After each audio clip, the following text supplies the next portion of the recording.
Hoş geldiniz. 11 çarpı 12 milim günlük kullanıma uygun kayısı hamur rengini almış, almaya devam eder. 2'ye üstünde ipi yapılır, gönderilir. Evet, şöyle rengine bakın, şöyle yapıyı gösterelim. İnce damar, tertemiz, hatasız, havşalı.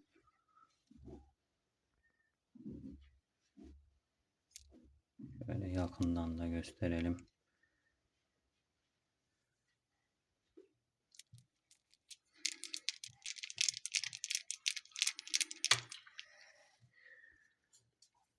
Damar yapısı mükemmel.